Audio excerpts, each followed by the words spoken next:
हमने last class में बात की थी किसकी, बायोटेक्नोलॉजी एंड इट्स एप्लीकेशन के अंदर, कि एग्रीकल्चर के अंदर फूड प्रोडक्शन को कैसे बढ़ाया जाए, उन टॉपिक्स पर। अगर हम बात करें एग्रीकल्चर में फूड प्रोडक्शन बढ़ाने के लिए, agrochemical based agriculture that is organic farming. Organic farming के अंदर मैंने बताया था कि हमने इम्प्रूव्ड वैरायटी इस्तेमाल की थी क्रॉप की, और पेस्टिसाइड, फर्टिलाइजर, ये सब यूज करके हमने फूड प्रोडक्शन को क्या किया था, बढ़ाया था। हमने फूड प्रोडक्शन क्या किया था, बढ़ाया था। बट फूड प्रोडक्शन जितना भी बड़ी थी वो सफिशिएंट नहीं थी to meet the requirement of increasing population. इसके बाद हमने देखा था कि टिश्यू कल्चर एक टेक्निक होती है जिसके थ्रू हम प्लांट्स की प्रोडक्शन क्या कर सकते हैं, बढ़ा सकते हैं। और उसके बाद जो है उसी के अंदर एक हमने और टेक्निक सीखी थी, सोमैटिक हाइब्रिडाइजेशन, जिसमें मैंने बताया था कि हम दो अलग अलग प्लांट्स को कंबाइन करके, सोमैटिक सेल को कंबाइन करके सोमैटिक हाइब्रिडाइजेशन करते हैं। जिसमें मैंने बताया था पोटैटो और टोमेटो को कंबाइन करके एक प्लांट बनता है पोमैटो, जिसके अंदर अगर आप देखो तो बाहर आलू है और अंदर टमाटर है। ठीक, तो आलू और टमाटर का कॉम्बिनेशन, ठीक, ये हमने लास्ट क्लास में बनाया था। अगर हम बात करें तो ये सब कुछ बढ़िया था, अच्छा था, लेकिन इन सबके कुछ नुकसान है। जैसे ऑर्गेनिक फार्मिंग बहुत कॉस्टली पड़ती है। इंप्रूव्ड वैरायटी मतलब बढ़िया क्वालिटी की सीड खरीदना पड़ेगा ना जाके मार्केट में, और खरीदना पड़ेगा तो किसानों के ऊपर क्या आएगा, खर्चा आएगा, मतलब महंगा पड़ रहा है। दूसरा, अगर मैं फर्टिलाइजर वगैरह इस्तेमाल करता हूं तो भी महंगा पड़ रहा है, और फर्टिलाइजर वगैरह के यूज से, रेगुलर यूज से क्या होती है, सॉइल की फर्टिलिटी रिड्यूस हो जाती है। सॉइल की क्या होगी, फर्टिलिटी कम हो जाएगी। पॉल्यूशन होगा, वाटर पॉल्यूशन, सॉइल पॉल्यूशन, तो मतलब नुकसान बहुत सारे हैं और फायदा कम है। वही है कि मतलब वो बोलते हैं ना, आमदनी 2 रुपया और खर्चा 100 रुपया जो है, तो वो वाले हालात हो गए कि ठीक है हमने इंप्रूवमेंट तो किया था, हाँ ठीक है, आमदनी 98, खर्चा रुपया था। ठीक, तो मतलब हमारा बेनिफिट कम हो रहा है, नुकसान ज्यादा है।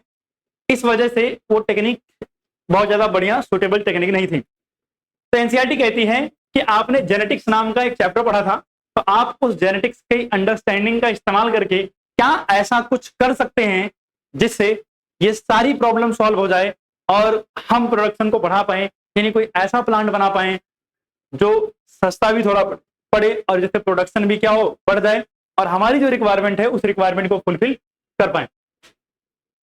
तो इसका आंसर यस, हमारे पास ऐसे जुगाड़ हैं, और ऐसे ही जुगाड़ को हम क्या बोलते हैं, बायोटेक्नोलॉजी बोलते हैं। और बायोटेक्नोलॉजी के अंदर हम क्या बनाते हैं, जेनेटिकली मॉडिफाइड क्रॉप या ऑर्गेनिज्म। ठीक है ना।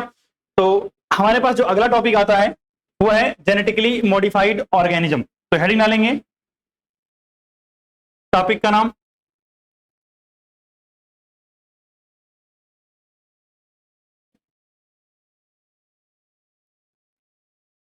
Genetically modified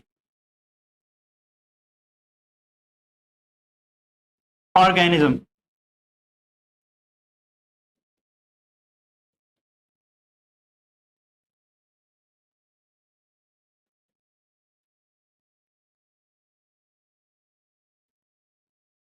genetically modified organism, इनको हम बोलते हैं genetically modified organism.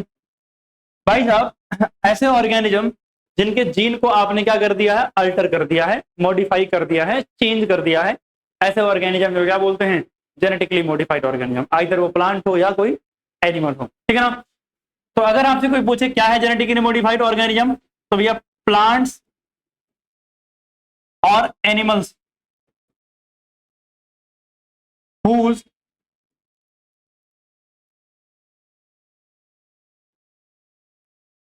Genetic material या जीन बोलो, whose gene are Altered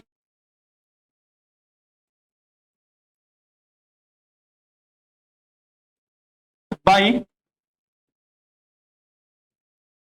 manipulation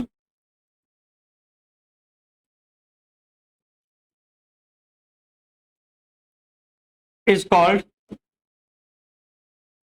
GMO, यानी जेनेटिकली मॉडिफाइड ऑर्गेनिज्म, यानी ऐसे ऑर्गेनिज्म जिसके जीन को हमने क्या कर दिया है, अल्टर कर दिया है, मैनिपुलेट कर दिया है, उसे हम क्या बोलते हैं, जीएमओ बोलते हैं। क्या बोलते हैं, जीएमओ। अब ऑब्वियसली हमारे पास ऐसे एनिमल्स एंड प्लांट भी होंगे। तो अगर बात करूं तो जेनेटिकली मॉडिफाइड ऑर्गेनिज्म के अंदर अगर आप प्लांट की बात करते हो तो हम कई बार वर्ड इस्तेमाल करते हैं GMC. GMC stand for genetically modified crop.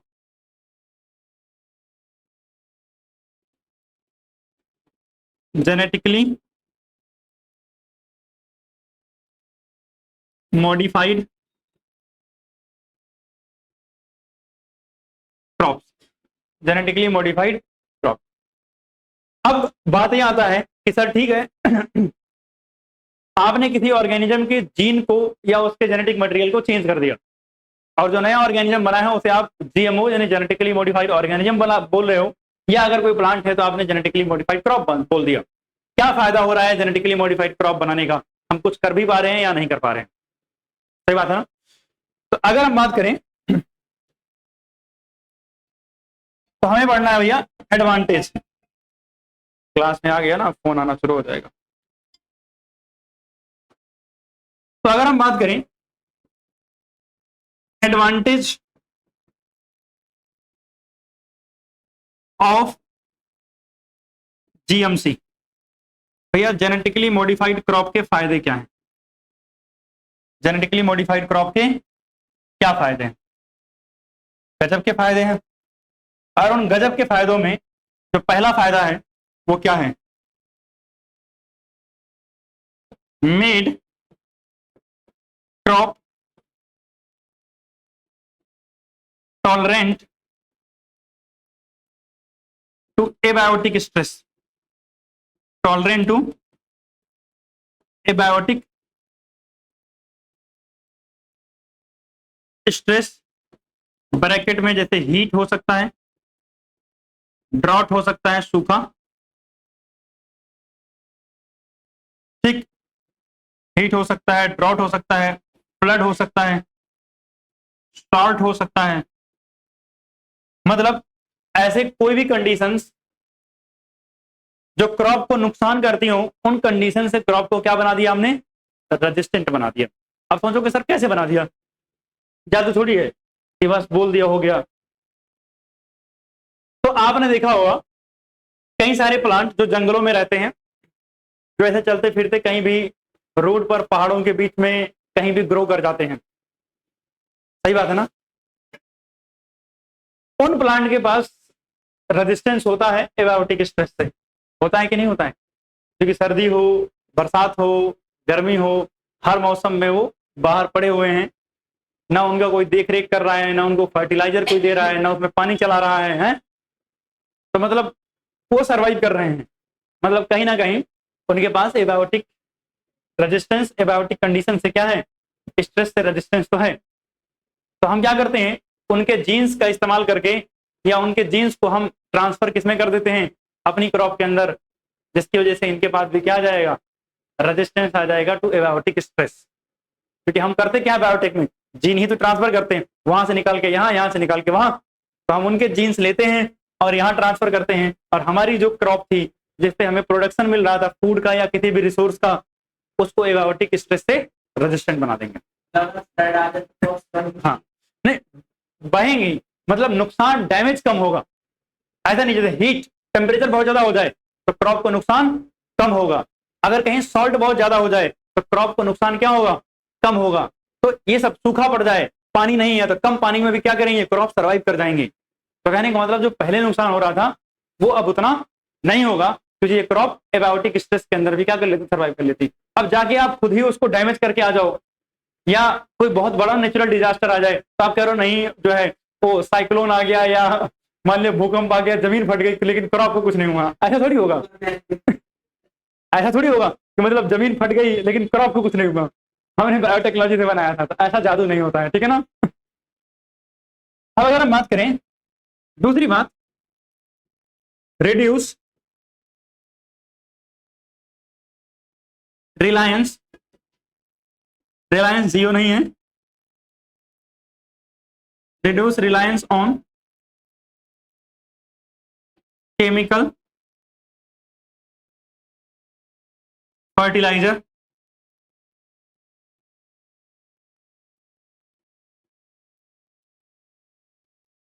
And pesticides and pesticides. मतलब हमने कुछ ऐसे क्रॉप बनाए। अच्छा, जब पेस्टिसाइड से छुटकारा पाते हैं इसे बोलते हैं पेस्ट रेजिस्टेंट प्लांट। क्या होता है? Pest resistant. हमने कैसे प्लांट बनाए? ऐसे प्लांट बनाए जो पेस्ट रेजिस्टेंट हैं। अच्छा, पेस्ट क्या होता है? ऐसे कोई से भी ऑर्गेनिज्म जिससे इंसान का इकोनॉमिक लॉस हो। कौन सा लॉस हो? Economic loss. मतलब कोई इंसेक्ट है, कोई ऑर्गेनिज्म है जो आपकी क्रॉप को डिस्ट्रॉय कर दे रहा है, इससे आप पैसे जो कमाने वाले थे वो थोड़ा क्या हो गया? कम हो गया, उसका लॉस हो गया। तो जिससे भी इकोनॉमिक लॉस होता है उस ऑर्गेनिज्म को हम क्या बोलते हैं? पेस्ट बोलते हैं। तो हमने कई सारे क्या बनाए हैं? पेस्ट रेजिस्टेंट प्लांट बनाए हैं। क्या बनाए हैं? Pest resistant plant. जैसे अगर बात करूं तो हमने एक कॉटन का प्लांट बनाया, बीटी कॉटन। आगे आप पढ़ोगे भी। बीटी कॉटन में कॉटन के प्लांट के ऊपर कई सारे इंसेक्ट जो है अटैक करते थे और अटैक करके कॉटन की बॉल को खा जाते थे और कॉटन की प्रोडक्शन कम होती थी। इससे जो लोग कॉटन ग्रो करने वाले थे उनको नुकसान हो जाता था। हमारे पास तरीका क्या था? हम जाते थे पेस्टिसाइड स्प्रे करते थे और पेस्टिसाइड से पेस्ट को मारते थे। यही हमारे पास तरीका था। लेकिन हमने क्या किया बायोटेक्नोलॉजी में? हमने ऐसे प्लांट बना दिए कि अब पेस्टिसाइड स्प्रे करने की जरूरत नहीं है, तो खरीदना नहीं पड़ेगा पेस्टिसाइड। तो हमारे पास ऐसे क्रॉप हैं जो पेस्ट रेजिस्टेंट हैं। मतलब अगर उन प्लांट के ऊपर इंसेक्ट पेस्ट जाके खुद अटैक करता है तो उस प्लांट को खाने के बाद थोड़ा सा खाएगा, खुद मर जाएगा वो। और जब मर गया तो दोबारा खाएगा नहीं। सही बात है ना? इसका मतलब हमने प्लांट को पेस्ट रेजिस्टेंट मिला दिया। मतलब खाना बहुत सारा रखा हुआ है, आके कोई खा जा रहा था, हमने खाने में थोड़ी सी जहर मिला दिया है। अब आएगा, खाएगा और टपक जाएगा, आएगा, खाएगा, टपक जाएगा, बात खत्म। तो ऐसे प्लांट हमने बनाए हैं। टोबैको का प्लांट हमने बनाया है जो पेस्ट रेजिस्टेंट प्लांट है। टोबैको के प्लांट के ऊपर इंफेक्शन होता था, नोड्यूल्स बनते थे, प्रोडक्शन टोबैको की कम हो जाती थी। तो हमने जो टोबैको खाते हैं उन पर रहम किया थोड़ा और एक बायोटेक्नोलॉजी से प्लांट बनाया जिससे टोबैको की प्रोडक्शन क्या हुई? फिर से नॉर्मल हो गई या बढ़ गई। क्लियर बात? इसके बाद अगर हम बात करें तो और हमने क्या किया भाई साहब? और हमने कुछ अच्छे काम किए हैं।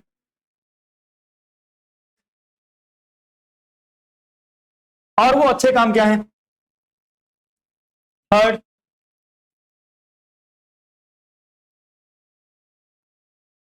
Made crop to use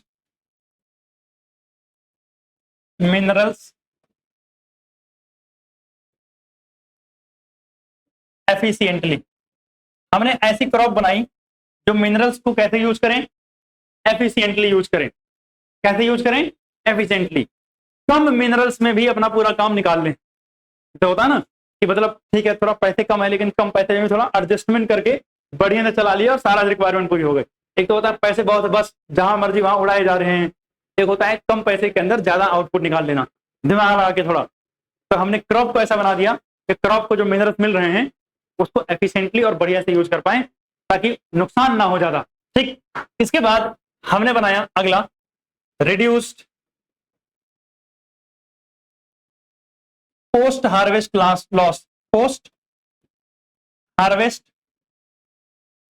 loss. अब ये क्या है? एक मतलब टोमेटो एक एग्जांपल है। जैसे मान लिया एज ए फार्मर आपने क्या किया? टोमेटो का प्लांट ग्रो किया। कौन सा प्लांट लगाया? टोमेटो का प्लांट। टमाटर बन के रेडी हो गया और उसके बाद जो है आप उसको तोड़ के पैक वैक करके मार्केट में बेचने लेके आए। मतलब एज ए बड़े फार्मर सोचो, छोटे फार्मर पे नहीं सोचना है। ठीक। क्योंकि बस हाँ सिर्फ खाने के लिए सोच रहे हो, बेचने का पर्पस ही नहीं है तुम्हारा। तो छोटी सोच छोटी जगह पे रह जाओगी तुम, इसलिए हाइट भी तुम्हारी छोटी रहेगी।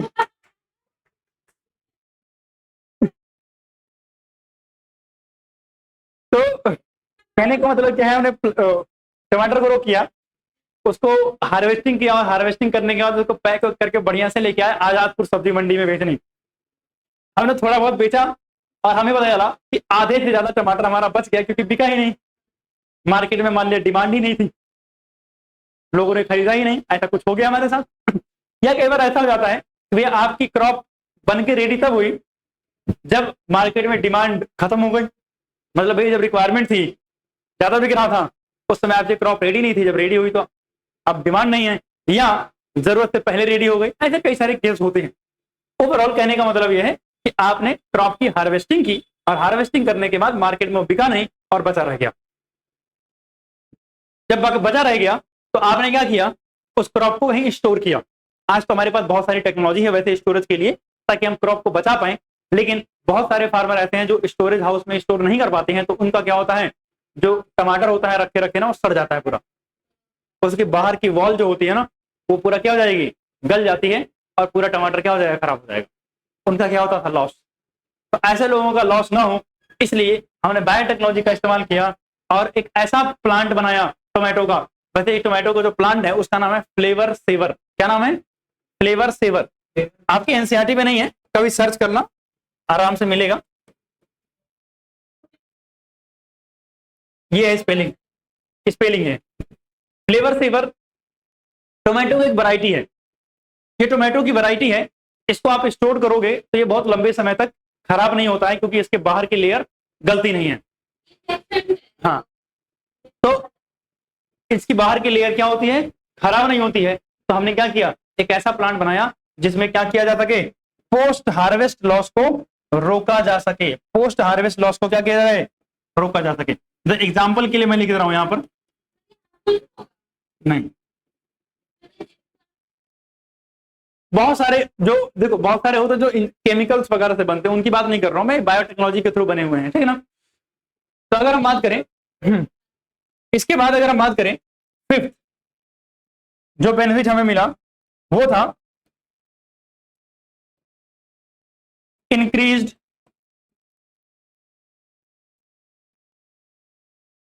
Nutrient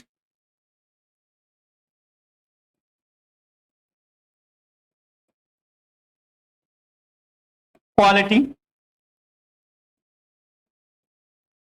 and quantity. तो यह हमने न्यूट्रिएंट की क्वालिटी और क्वांटिटी बढ़ा दी। इसका एग्जांपल है, बड़ा इंपॉर्टेंट एग्जांपल, और आपसे कई बार पूछते हुए हैं। इसका एग्जांपल है गोल्डन राइस। कौन सा राइस, गोल्डन राइस। इसमें क्या होता है, विटामिन ए एनरिच्ड। सुना ध्यान से। अगर हम बात करें साउथ इंडियन जो लोग थे उनके लिए एक समस्या थी, और उनकी समस्या पता है क्या थी, कि जो चावल खाते हैं वो, मतलब मछली चावल बड़ा फेमस है लोअर साइड में इंडिया के, तो मछली चावल बहुत खा रहे हैं। मछली चावल खा खा के उनको हो रहा था ब्लाइंडनेस, नाइट ब्लाइंडनेस। क्यों, क्योंकि उसमें विटामिन, चावल में विटामिन ए नहीं होता है, और विटामिन ए की कमी की वजह से उनको क्या हो रहा था, नाइट ब्लाइंडनेस, और रात में दिखना बंद हो जा रहा था बेचारों को, क्योंकि चावल के अंदर विटामिन ए होता ही नहीं। तो अब हमने इस प्रॉब्लम को सॉल्व किया, कैसे, with the help of biotechnology. क्या किया हमने भाई, ऐसा हमने क्या किया, चावल का जो प्लांट था ना, उस प्लांट के अंदर विटामिन ए का जीन डाल दिया। अब विटामिन ए का जीन डाला तो उसमें विटामिन ए बनने लगा, और जो चावल था उसका कलर स्लाइटली थोड़ा सा येलो कलर का हो गया, इसलिए नाम इसका गोल्डन राइस। तो हल्का सा येलो कलर का हो गया, या बोला आप गोल्डन कलर का हो गया, इसलिए नाम क्या है, गोल्डन राइस। और इस राइस के अंदर खाओगे तो विटामिन ए भी मिलेगा, तो आपको जो प्रॉब्लम थी वो क्या हो जाएगी। अब लोगों को क्या लगा होगा, लोगों को समझाया गया होगा, लोग समझ गए होंगे। ठीक, जैसे आप आजकल तो अलग अलग तरीके के राइस लोग कंज्यूम करते हैं, तो ठीक है, इतना समझदार लोग हैं, इतना बेवकूफ नहीं है, ठीक। तो अगर हम बात करें तो गोल्डन राइस बनाया हमने कैसे, अच्छा गोल्डन राइस बनाया कैसे था, डैफोडिल का प्लांट था। कौन सा प्लांट, डैफोडिल। येलो कलर का फ्लावर होता है, जहां कहीं येलो कलर आपको मिले ना, वहां मतलब आपको विटामिन ए वहां से प्रोड्यूस कर सकते हो आप। तो डैफोडिल के प्लांट से जीन निकाला, और उस जीन को कहां ट्रांसफर कर दिया, राइस के प्लांट के अंदर, और इससे क्या हुआ, राइस के प्लांट के अंदर क्या बनने लगा, विटामिन ए बनने लगा। विटामिन ए जो राइस के प्लांट में बनता था वो इनएक्टिव फॉर्म में बनता था। कैसे बनता था, इनएक्टिव। हमारी बॉडी में जाकर के हम उस इनएक्टिव विटामिन से क्या बना लेते थे, मतलब विटामिन ए बना लेते थे। तो इस तरीके से हमने अलग अलग जगहों पर क्रॉप का इस्तेमाल किया। तो आपको समझ में आ गया होगा कि हम किस तरीके से एग्रीकल्चर में एक्चुअली में बायोटेक्नोलॉजी यूज कर रहे हैं। एक थोड़ा सा आइडिया दे दिया गया है कि अलग अलग फील्ड में बायोटेक्नोलॉजी किस तरीके से यूज की जा रही है। क्लियर बात है ना? आप सुनो मेरी बात ध्यान से। बायोटेक्नोलॉजी का इसके अलावा हमने और क्या यूज किया?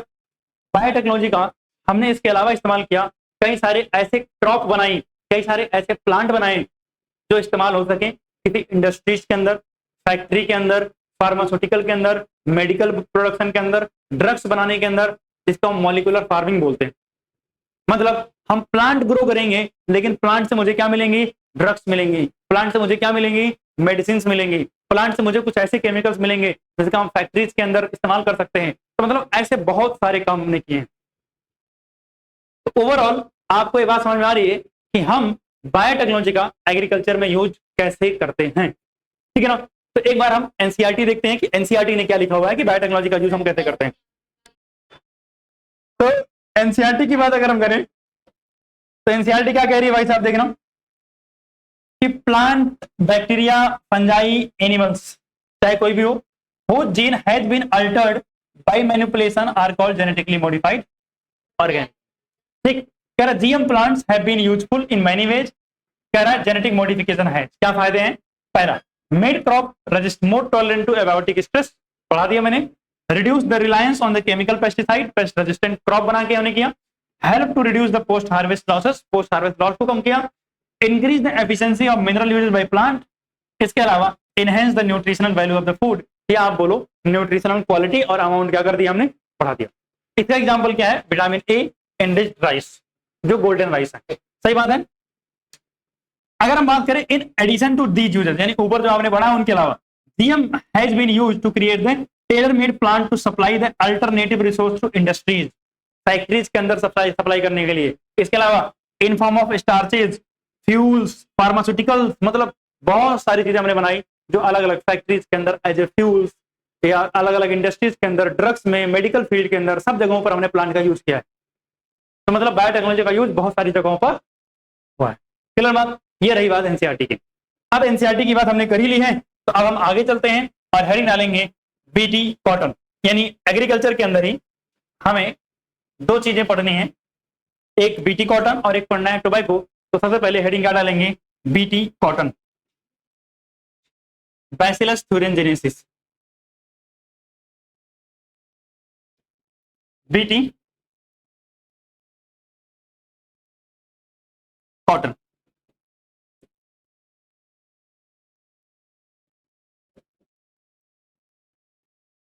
अगर हम बात करें तो बीटी का मतलब होता है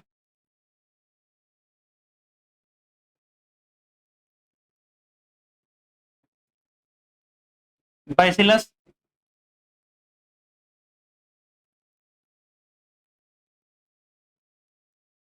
thuringiensis। ठीक, ये बैक्टीरिया है। क्या है?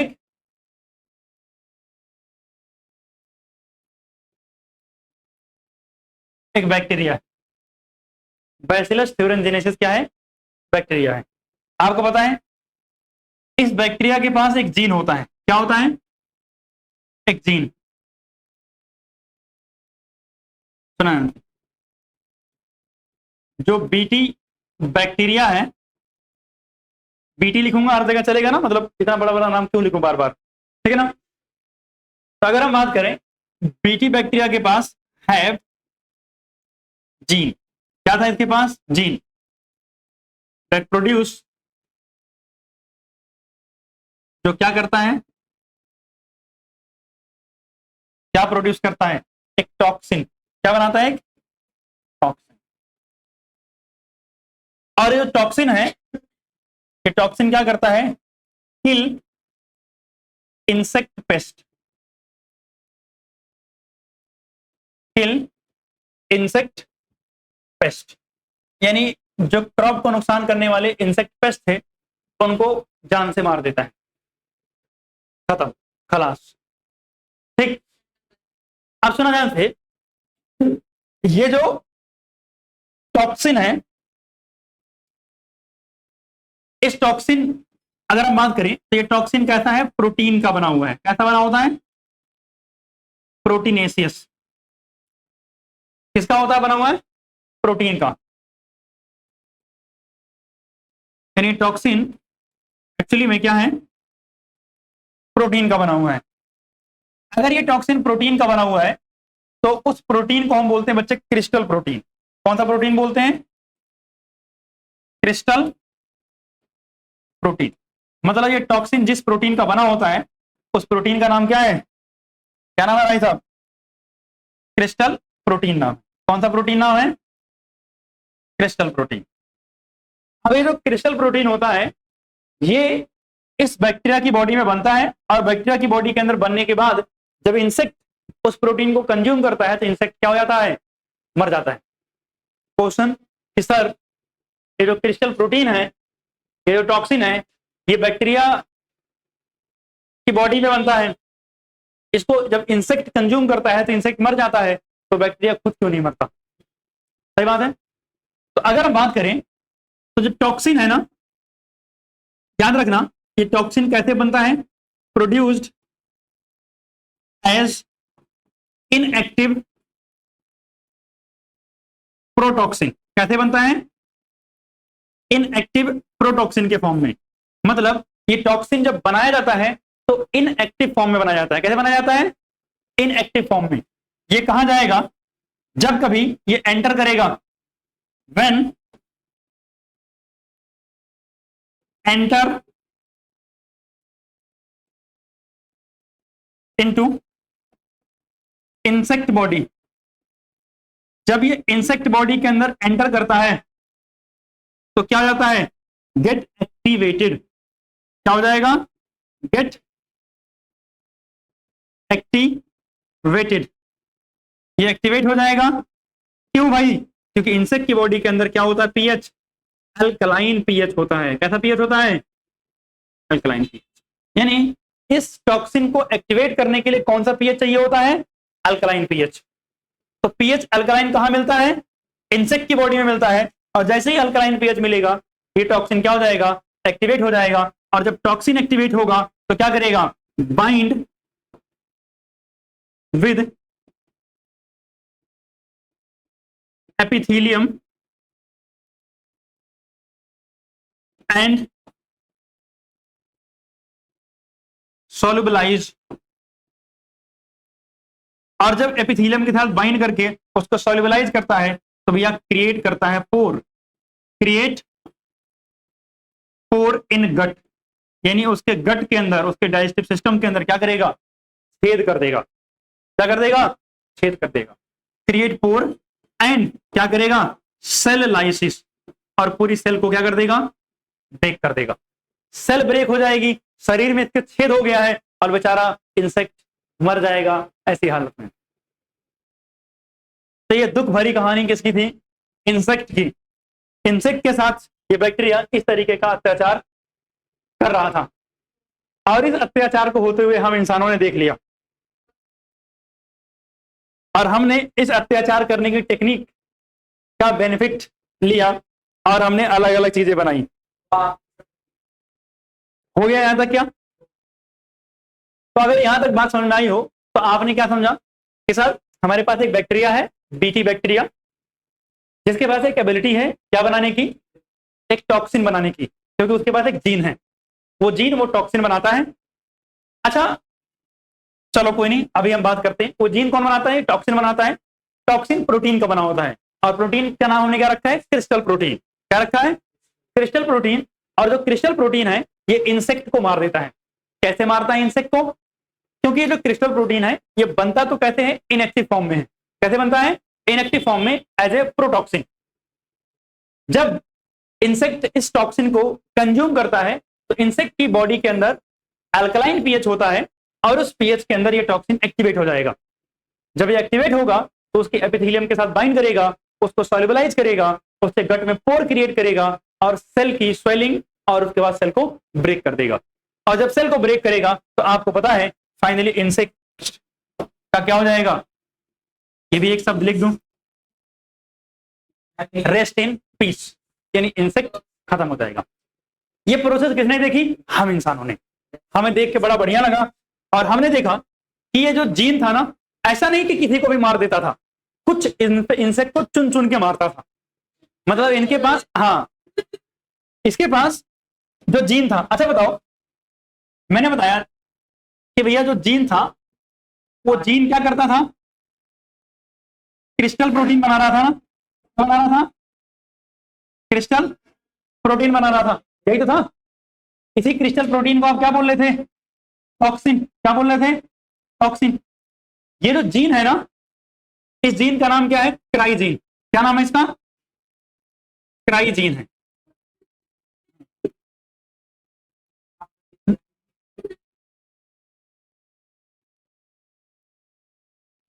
इस जीन का नाम क्या है, क्राइजीन। क्या नाम है, क्राइजीन। और ये जो क्राइजीन है, ये जो क्राइजीन है, ये क्राइजीन बच्चे इंसेक्ट ग्रुप स्पेसिफिक है। ये कैसा है, इंसेक्ट ग्रुप स्पेसिफिक। मतलब कौन से इंसेक्ट को मारना है उसके लिए हमारे पास अलग अलग क्राइजीन है, अलग अलग क्राइजीन है। जैसे अगर मैं बात करूं, मेरे पास एक जीन है जिसका नाम क्या है, क्राई 1AC, क्राई 2AB। ये दोनों जीन मिलके मारते हैं किसको, क्या बोलते हैं उसको, कॉटन बॉल वॉर्म। किसको मारते हैं, कॉटन बॉल वॉर्म, इस इंसेक्ट को मारते हैं। एक मेरे पास क्राइजीन है, क्राई 1AB, ये मारता है किसको,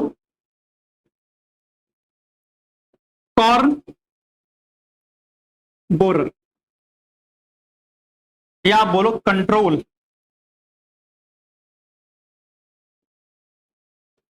कंट्रोल। अच्छा लगेगा, मारना वर्ड अच्छा नहीं लग रहा है लिखते हुए, ऐसा लग रहा है हम हत्या कर रहे हैं ना। ठीक, तो अपने आप को थोड़ा सेटिस्फेक्शन देने के लिए कंट्रोल। तो मतलब ये क्राइजीन क्या है, इंसेक्ट ग्रुप स्पेसिफिक है।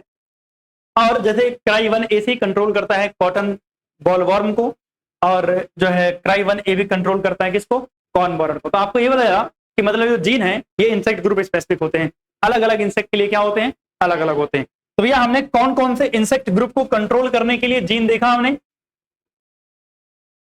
तो सुना ध्यान से, इंसेक्ट ग्रुप, ऐसे इंसेक्ट ग्रुप जिसको हमने क्या किया है, कंट्रोल किया है। वो इंसेक्ट ग्रुप क्या है, पहला ग्रुप है लेपिडोप्टेरेंस। किसका है,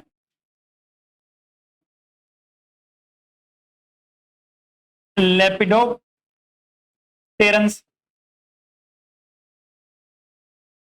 लेपिडोप्टेरेंस के अंदर जो इंसेक्ट आते हैं उनका नाम क्या है, कॉटन बॉल वॉर्म, और कौन आता है, आर्मी वॉर्म। ये इंसेक्ट कहां आते हैं, लेपिडोप्टेरेंस ग्रुप के अंदर आते हैं। कहां आते हैं, लेपिडोप्टेरेंस ग्रुप के अंदर आते हैं। इसके अलावा हमारे पास जो दूसरा ग्रुप आता है वो क्या है, कोलियोप्टेरेंस। कोलियोप्टेरेंस ग्रुप के अंदर कौन आता है, कॉर्न बोरर, शायद यही है ना, एक बार कंफर्म कर लेना, कॉर्न बोरर।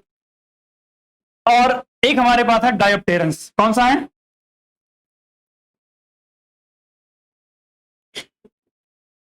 जो डायोप्टेरेंस ग्रुप है, इस ग्रुप के अंदर आते हैं फ्लाइज एंड मॉस्किटोज,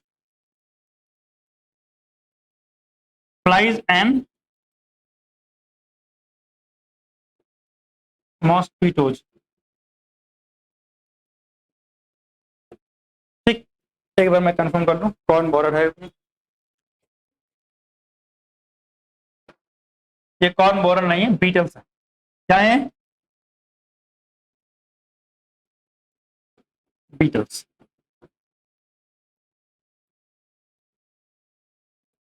ठीक, तो मतलब ये ऐसे इंसेक्ट ग्रुप हैं जिनके अगेंस्ट जो आपका बीटी बैक्टीरिया है वो इफेक्टिव है। आप सुनो मेरी बात ध्यान से कि सर ठीक है, आपने बता दिया कि ठीक है बीटी बैक्टीरिया बढ़िया काम कर रहा है, बट हमने ये एबिलिटी किसी प्लांट को कैसे ट्रांसफर की, हमने ये एबिलिटी किसी प्लांट को कैसे ट्रांसफर की और कैसे करेंगे। तो चले आगे। तो भाई साहब देखो ध्यान से, हमारे पास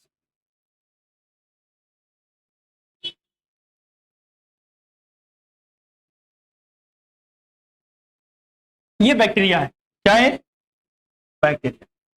और इस बैक्टीरिया का शुभ नाम जो है वो है बीटी बैक्टीरिया।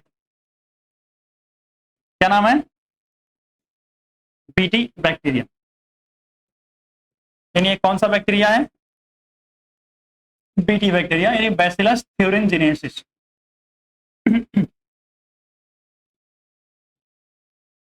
ठीक है। और हमारे पास ये दूसरा बैक्टीरिया है, इस बैक्टीरिया का नाम है एगेरोबैक्टीरियम। क्या नाम है, हाँ, एगेरो बैक्टीरियम।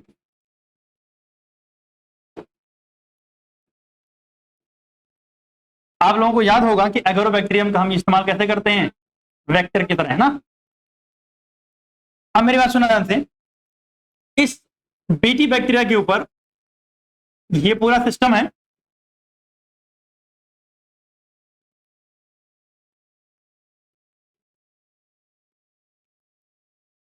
ठीक है। और यहां पर इतने दूर में एक जीन है, क्या करते हैं, इसको थोड़ा अलग कलर से बनाएंगे, ये, यानी इस पूरे रेड के अंदर ये छोटा सा पिंक जो मैंने बनाया है, ये क्या है, क्रिस्टल प्रोटीन है। क्या ये, क्रिस्टल प्रोटीन है। अच्छा बताओ हम इसको कैसे कट करके निकालेंगे। सर रिस्ट्रिक्शन एंजाइम का यूज करो, और रिस्ट्रिक्शन एंजाइम का यूज करके आप इस हिस्से को कट करके क्या कर लो, रिमूव कर लो। कर सकते हैं ना, हाँ भाई। अरे भाई साहब ये काम कर सकते हैं कि नहीं कर सकते हैं, कर सकते हैं। तो हमने ये क्या कर दिया, ये जो क्रिस्टल प्रोटीन था, मतलब क्रिस्टल जीन था, सॉरी क्रिस्टल जीन कर रहा हूं, क्राई ना, जो ये क्राई जीन था, इस क्राई जीन को हमने क्या कर लिया, आइसोलेट कर लिया। कहां से, उस बैक्टीरिया की बॉडी से। और हमें एक और चीज पता है कि हमारे पास एक और बैक्टीरिया है, और उस बैक्टीरिया का नाम क्या है, एगेरोबैक्टीरियम।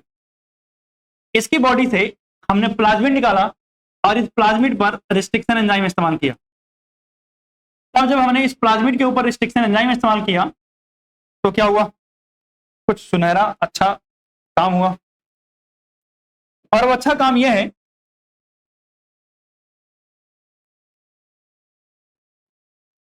कि हमने इस प्लाज्मिड से कितना हिस्सा, इतना हिस्सा कट कर दिया।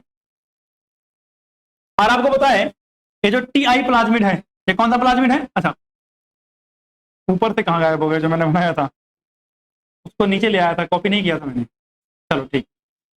ये जो है ये क्या है, टी आई प्लाज्मिड है। कौन है, टी आई प्लाज्मिड।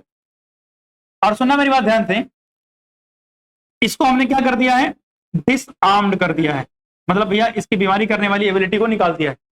और फिर इन दोनों को आपस में क्या कर दिया है, जोड़ दिया है। यानी हमने किया इन दोनों का लाइगेशन, और इन दोनों को लाइगेशन करने के बाद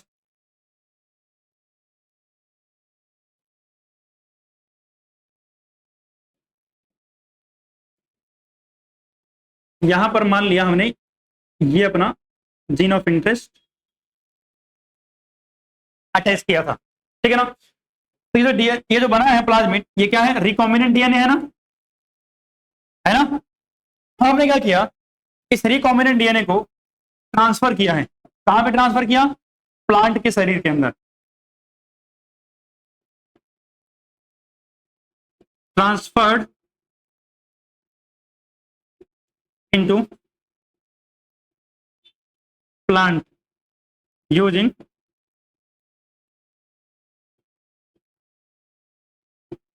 एगेरोबैक्टीरियम एज वेक्टर।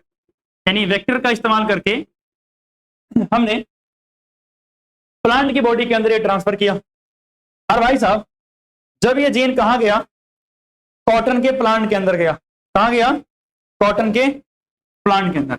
मान लो ये क्या है, कॉटन प्लांट है। अब ऑब्वियसली कॉटन प्लांट डब्बा तो नहीं होगा, लेकिन हम डब्बा मान ले रहे हैं, ठीक है ना। कॉटन के प्लांट के अंदर जब गया तो भैया इस कॉटन के प्लांट को क्या हो जाएगा, एबिलिटी आ जाएगी ना, क्या आ जाएगी, एबिलिटी आ जाएगी। कैसी ability, to produce the crystal protein. और ये प्लांट कैसा हो जाएगा, यानी ये प्लांट क्या हो गया, become resistant, become resistant to pest. ये पेस्ट से क्या हो जाएगा, रेजिस्टेंट हो जाएगा। आपको बात समझ में आई, क्योंकि ये जीन चला गया है, जीन गया है, तो इस प्लांट के अंदर क्या बनेगा, अरे क्या बनेगा प्लांट के अंदर, क्रिस्टल प्रोटीन बनेगा। यानी अगर प्लांट की बॉडी में क्रिस्टल प्रोटीन बन रहा है तो इस प्लांट को खाने वाला इंसेक्ट उस क्रिस्टल प्रोटीन की वजह से क्या हो जाएगा, मर जाएगा, और प्लांट क्या हो जाएगा, प्रोटेक्ट हो जाएगा फ्रॉम दी इंसेक्ट पेस्ट। यानी इस तरीके से हमने प्लांट को प्रोटेक्ट किया। अब अगर हम बात करें तो बीटी कॉटन तो आपने पढ़ा ही, ऐसे और कौन कौन से प्लांट है जो हमने बनाए, अदर प्लांट्स। भैया और दूसरे प्लांट कौन कौन से हैं जो हमने इसी टेक्निक से बनाए हैं, वो हैं BT tomato, BT tomato, BT potato, BT brinjal,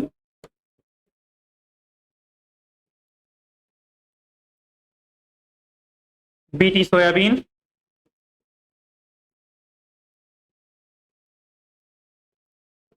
ये सब हमने बनाया सेम टेक्निक के थ्रू, और वो सब रेजिस्टेंट है किसके, अलग अलग इंसेक्ट से। क्लियर बात। तो अब हमें डायग्राम देखना है जो बीटी कॉटन में अफेक्टेड पार्ट है उसका, ठीक है ना। तो एक मिनट रुको, क्या हुआ,